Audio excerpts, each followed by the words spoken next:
پوری کائنات کے بڑے بڑے حکمران بھی اگر اہل ایمان کے دشمن ہو جائیں، ایمان پھر بھی کمزور نہیں ہوتا، ایمان اور معجزن ہوتا ہے، اللہ پہ یقین اور بڑھتا جاتا ہے، اللہ اور اس کے رسول سے محبتیں اور بڑھتی جاتی ہیں۔ یہ اسلام کی خوبی ہے کہ اس کو جتنا دبایا جاتا ہے اتنا ہی ابھر کے پھر سامنے آ جاتا ہے۔ بسم اللہ الرحمن الرحیم۔ کہ اللہ نے ہم کو ایمان کی دولت دی ہے، اللہ نے ہمیں مسلمان بنایا ہے۔ لوگ آسان سمجھتے ہیں مسلمان ہونا، یہ اللہ تبارک و تعالیٰ کا کرم ہے کہ اللہ نے ہمیں ایمان کی دولت عطا فرمائی ہے۔ دیکھو ایمان کی دولت کے بدولت پوری کائنات کے بڑے بڑے حکمران بھی اگر اہل ایمان کے دشمن ہو جائیں، ایمان پھر بھی کمزور نہیں ہوتا، ایمان اور معجزن ہوتا ہے، اللہ پہ یقین اور بڑھتا جاتا ہے، اللہ اور اس کے رسول سے محبتیں اور بڑھتی جاتی ہیں۔ یہ اسلام کی خوبی ہے کہ اس کو جتنا دبایا جاتا ہے اتنا ہی ابھر کے پھر سامنے آ جاتا ہے۔ حج بیت اللہ کی باتیں آپ کو اس لیے سنا رہا ہوں کہ آج ذی الحجہ کی پہلی تاریخ ہے، حج کا مہینہ شروع ہو گیا ہے، پوری کائنات میں مسلمان چل پڑے بیت اللہ کی طرف۔ دنیا کی کوئی زمین ایسی نہیں ہے جہاں اس وقت حاجیوں کے قدم بیت اللہ کی طرف نہ چل رہے ہوں۔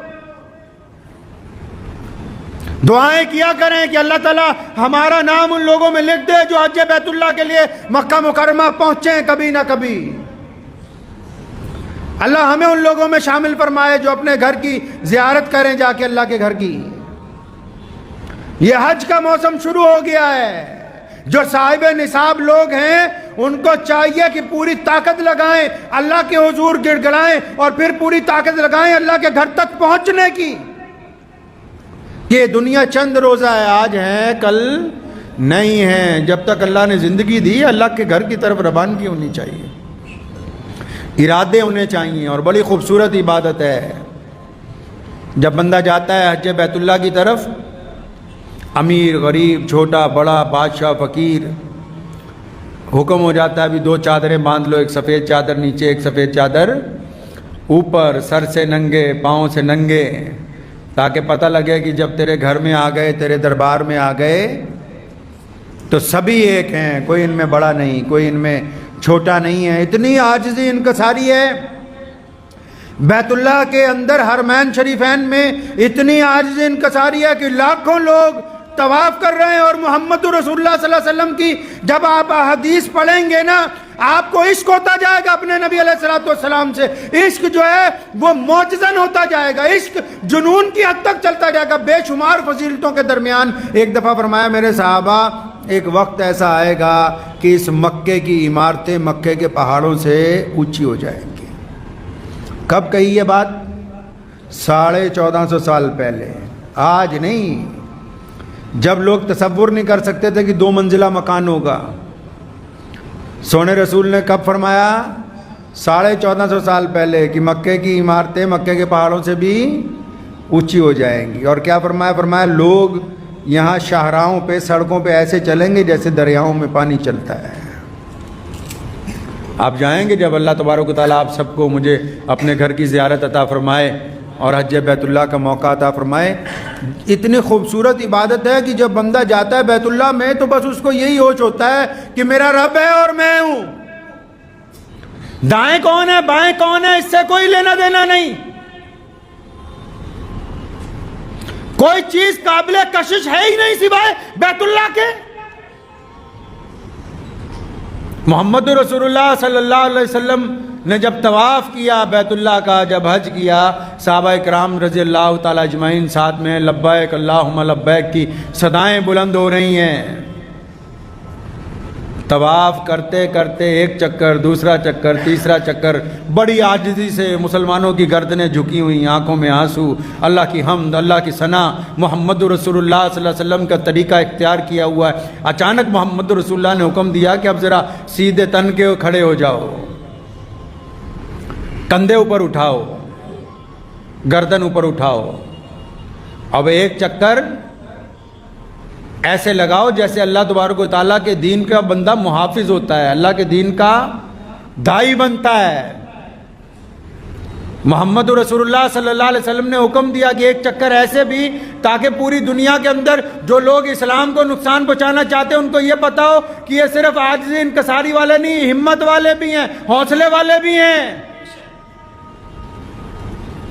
ایسی خوبصورت عبادت کی جب اذان ہوتی ہے، کسی بہت بڑے جنرل نے ایک مسلمان حکمران کو کہا تھا کہ میرے پاس اتنا بڑا لشکر ہے، اگر میں چاہوں اس کو ترتیب دینا تو 10 گھنٹے میں اس کو ترتیب میں لگا سکتا ہوں۔ تو اس کو بیت اللہ دکھایا گیا، بیت اللہ کی تصویریں دکھائی گئی، بیت اللہ کی ویڈیو دکھائی گئی کہ یہاں آؤ، یہاں دکھاتے ہیں جب صفیں لگنی ہوتی ہیں، جب یہاں لاکھوں مسلمان ہوتے ہیں، جب ایک عبادت کے اندر 30-40 لاکھ لوگ چل پھر رہے ہیں، ادھر ادھر بیٹھے اپنی اپنی تسبیح کر رہے ہیں، قرآن پڑھ رہے ہیں، لیکن جب مؤذن کہتے ہیں اللہ اکبر اللہ اکبر اللہ اکبر اللہ اکبر، تو بالکل 30 سیکنڈ کے اندر 40 لاکھ مسلمان کندھے سے کندھا ملا کے ایسے کھڑے ہو جاتے ہیں کہ دنیا کی کوئی بڑی سے بڑی منظم فوج ان کے مقابلے میں کھڑی نہیں ہے۔